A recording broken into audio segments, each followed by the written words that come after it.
নমস্কার প্রিয় দর্শক, আপনারা দেখছেন দ্য কেবি নিউজ প্লাস। আপনাদের সঙ্গে কথা বলছি আদিত্য। অভিজিৎ গঙ্গোপাধ্যায় সত্যি সত্যি যদি তমলুক কেন্দ্র থেকে প্রার্থী হন, যেটা সম্ভাবনা প্রবল, কারণ তার নামে তো দেওয়াল লিখন শুরু হয়ে গেছে, তাহলে খেলা কিন্তু জমে যাবে। ওই দেবাংশু ভট্টাচার্য খেলা হবে খেলা হবে বলে যে গানটি লিখেছিলেন, গানটি গেয়েছিলেন, সেই খেলা কিন্তু সত্যি সত্যি জমতে যাচ্ছে। কোথায়? তমলুকে। যদিও অনেকে বলছেন যে বাঘের মুখে বেড়াল, আমরা সে কথা বলছি না। কারণ অভিজিৎ গঙ্গোপাধ্যায় তিনি বিচারপতির আসন ছেড়ে রাজনীতির ময়দানে এসেছেন। বিজেপি তাকে প্রার্থী করবে বলেই জানা যাচ্ছে। আর তরুণ তুর্কি নেতা তৃণমূল কংগ্রেসের মুখপাত্র দেবাংশু ভট্টাচার্যকে ইতিমধ্যে প্রার্থী হিসেবে সেখানে ঘোষণা করে দিয়েছে দল। কিন্তু প্রশ্ন হচ্ছে যে সত্যি সত্যি কি তৃণমূল কংগ্রেস এই আসনটা বিজেপিকে কার্যত উপহার দিয়ে দিল? কেন আমরা এই কথা বলছি? কারণ তৃণমূল কংগ্রেসের মুখপাত্র কুণাল ঘোষ, না না, মাফ করবেন, তিনি এখন আমার মুখপাত্র নন, তিনি একজন সাধারণ কর্মী। যাই হোক, তৃণমূল নেতা, নেতা হোক কর্মী হন যাই হন, কুণাল ঘোষ তিনি যেভাবে আক্রমণ করছেন অভিজিৎ গঙ্গোপাধ্যায়কে, আপনারা জানেন আজকে অভিজিৎ গঙ্গোপাধ্যায় তমলুকে গেছিলেন এবং সেখান থেকে শান্তিকুঞ্জে অর্থাৎ শুভেন্দু অধিকারী শিশির অধিকারীদের বাড়িতে গেছিলেন, তাদের প্রত্যেকের সঙ্গে সৌহার্দ্য বিনিময়, তাদের সাথে আলাপ আলোচনা কথাবার্তা সংক্ষিপ্ত হয়েছে, যেটুকুই যা কিছু হোক। কিন্তু কুণাল ঘোষ তিনি আক্রমণ করছেন কি বলে? যে বিচারপতি অভিজিৎ গঙ্গোপাধ্যায় তিনি বিচারকের পদ থেকে অবসর নিয়ে শান্তিকুঞ্জের অর্থাৎ অধিকারী প্রাইভেট লিমিটেডের একজন কর্মচারীতে পরিণত হয়েছেন। ভাবতে পারেন? অভিজিৎ গঙ্গোপাধ্যায়কে আক্রমণ করছেন কুণাল ঘোষ কি বলে? না, অধিকারী প্রাইভেট লিমিটেডের একজন কর্মচারী বলে। একজন প্রাক্তন বিচারপতি, অবসরপ্রাপ্ত বিচারপতি, যিনি রাজনীতিতে এসেছেন, সেটা তার ব্যক্তিগত বিষয়, আসতেই পারেন তিনি। এবং এমনিতে তো বলা হচ্ছেই যে তিনি যা যা রায় দিয়েছেন সেগুলো সবই উদ্দেশ্য প্রণোদিত ভাবে। কারণ যখন তিনি বিচারপতি ছিলেন তখন নাকি তিনি বিজেপির সঙ্গে যোগাযোগ করেছিলেন। অথচ এই তৃণমূল কংগ্রেস, এই কুণাল ঘোষরা স্পিকটি নট, একটাও কথা বলছেন না। তাদের শিলিগুড়ি জোনের যিনি আমাদের পুলিশ অফিসার অর্থাৎ যিনি আইজি পদে ছিলেন প্রসূন বন্দ্যোপাধ্যায়, তিনি পদত্যাগ করে পরের দিনই ব্রিগেডে তৃণমূল কংগ্রেসের প্রার্থী হয়ে গেলেন। জয় বাংলা বলে নেচে উঠলেন, তৃণমূল কংগ্রেস জিন্দাবাদ বলে নেচে উঠলেন। তার ক্ষেত্রে এই কথাটা একবারও তো উচ্চারিত হচ্ছে না, তার ক্ষেত্রে তো এই কথাটা একবারও আসছে না যে তিনিও তাহলে পদে থাকাকালীন তৃণমূল কংগ্রেসের সঙ্গে যোগাযোগ করেছেন এবং তৃণমূল কংগ্রেসের হয়ে কাজ করেছেন উদ্দেশ্য প্রণোদিত ভাবে। সে কথাটা কিন্তু কুণাল বাবুর একবারও বলছেন না। যাবতীয় অভিযোগের তীর কার দিকে? অভিজিৎ গঙ্গোপাধ্যায়ের দিকে। এবং দেবাংশুকে প্রার্থী করার মধ্যে দিয়েও আপনারা বোধহয় কিছুটা বুঝতে পারছেন যে ওখানে ওই ঠিক আছে লড়াই হবে, কিন্তু আমরা তো হারবই, ওই সিটটা কার্যত উপহার, সেই জন্য দেবাংশুকেই পাঠানো।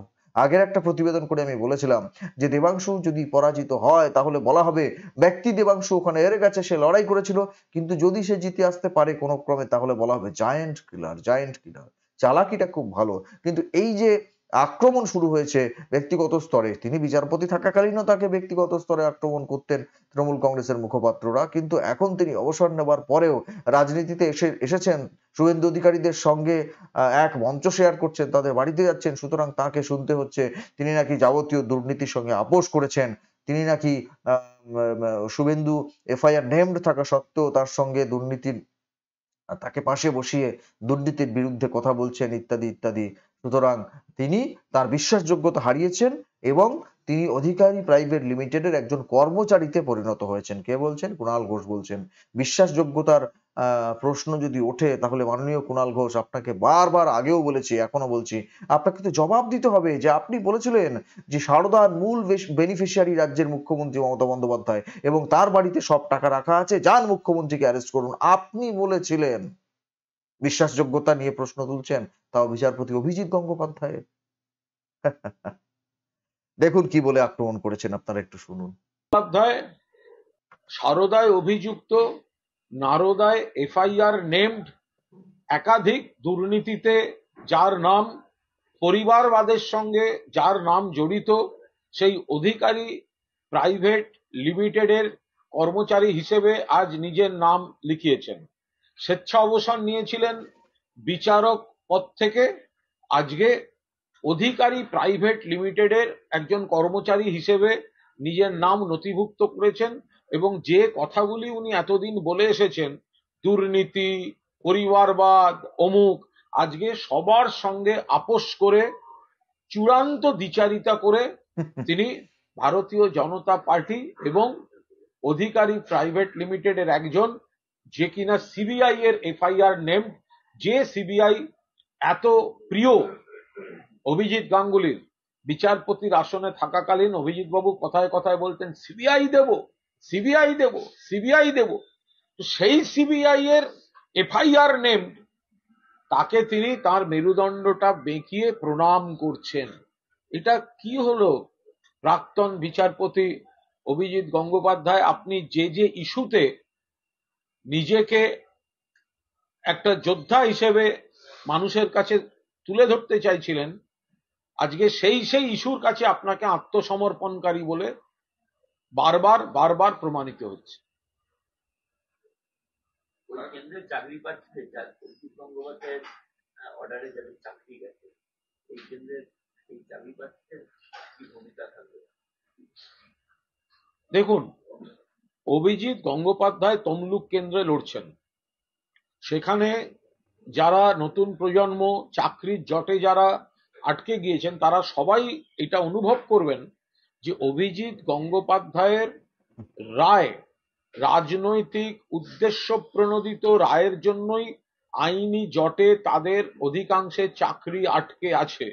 ফলে এই যত তারা বিচার বিশ্লেষণ করে দেখবেন আসল সত্যটা কি, তত বেশি করে ছাত্র যুব সম্প্রদায় তারা পুরোদস্তুর অভিজিৎ গঙ্গোপাধ্যায়ের বিরুদ্ধে তৃণমূল কংগ্রেসের প্রার্থী দেবাংশু ভট্টাচার্যের পক্ষে তারা ভোট দেবেন। শুনলেন আপনারা কুণাল ঘোষের বক্তব্য। শেষে একটা কথা বলে শেষ করব, যে তিনি বলছেন যে যাদের চাকরি গেছে অভিজিৎ গঙ্গোপাধ্যায়ের রাজনৈতিক উদ্দেশ্য প্রণোদিত হয়ে রায় দেওয়ার কারণে গেছে। দুর্নীতিগুলো যখন করা হয়েছিল, দুর্নীতি আশ্রয় নিয়ে তৃণমূল কংগ্রেস যখন অযোগ্যদের চাকরি দিয়েছিল, অভিজিৎ গঙ্গোপাধ্যায় তো সেগুলো সামনে আসার পর সবকিছু দেখে তবেই তো তিনি বিচার করে রায় দিয়েছেন, এবং তার রায় নিয়ে সুপ্রিম কোর্টে গেছেন। সুপ্রিম কোর্ট থেকে তো তাদের চাকরিগুলোকে বাঁচিয়ে আনতে পারেননি আপনারা। অভিজিৎ গঙ্গোপাধ্যায় রায় তো সেখানে বহাল থেকেছে। নিজেরা দুর্নীতি করেছেন আর যাবতীয় দোষ চাপাচ্ছেন অভিজিৎ গঙ্গোপাধ্যায়ের ঘাড়ে, যে তিনি রাজনৈতিক উদ্দেশ্য প্রণোদিত হয়ে রায় দিয়েছেন এবং সেই কারণেই ওদের চাকরি চলে গেছে। বাহ বাহ বাহ! আপনারা যদি এই বিষয়টাকে নিয়ে মানুষকে খেপিয়ে তোলবার চেষ্টা করেন, তাহলে সেখানকার সাধারণ মানুষ থেকে শুরু করে সেখানকার বিরোধী দল বিজেপি, তারা তাদের প্রার্থীকে জিতিয়ে আনবার জন্য সাধারণ মানুষের কাছে কিন্তু প্রকৃত তথ্যটা তুলে ধরবেন। আপনারা যদি বলতে চান যে অভিজিৎ গঙ্গোপাধ্যায়ের জন্য এদের চাকরি গেছে, অভিজিৎ গঙ্গোপাধ্যায়ের জন্য এদের চাকরি হচ্ছে না, এই দুটো বিষয়কে যদি আপনারা সামনে আনেন, তাহলে পশ্চিমবাংলার কোটি কোটি বেকার যুবক যুবতী, আপনাদের দুর্নীতির কারণে তাদের চাকরি হচ্ছে না, সে বিষয়টাও তো সামনে আসবে। এবং এতদিন পর্যন্ত এজলাসে বসে এই বিষয়গুলোকে নিয়েই তো কথা বলেছেন জাস্টিস অভিজিৎ গঙ্গোপাধ্যায়। আজকে রাজনীতির ময়দানে এসে তিনি আরো বেশি বেশি করে সেই বিষয়গুলো সাধারণ মানুষের কাছে তুলে ধরবেন।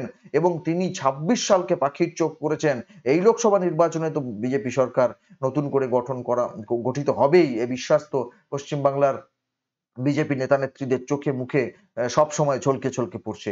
কিন্তু অভিজিৎ গঙ্গোপাধ্যায় টার্গেট করছেন ২০২৬ সালকে পাখির চোখ করে, এবং তিনি চাইছেন যে ২৬ সালে যেন এই রাজ্যের এই দুর্নীতিগ্রস্ত সরকারটাকে তুলে ফেলে দেওয়া যায়। সেই টার্গেট নিয়ে তিনি লড়াই করছেন, আর সেই জন্যই আপনারা ভয় পাচ্ছেন তাকে, সেই জন্যই তাকে ব্যক্তিগত আক্রমণের রাস্তায় যাচ্ছেন, সেই জন্যই তাকে ওই অধিকারী প্রাইভেট লিমিটেডের একজন কর্মচারী বলে আপনি অভিহিত করছেন, আখ্যা দিচ্ছেন। কত বড় কথাটা! তিনি বলেছেন যে বিচারপতির আসন থেকে অবসর নিয়ে তিনি অধিকারী প্রাইভেট লিমিটেডের কর্মচারী হয়েছেন। ছি ছি ছি ছি ছি! প্রিয় দর্শক, কি বলবেন আপনারা?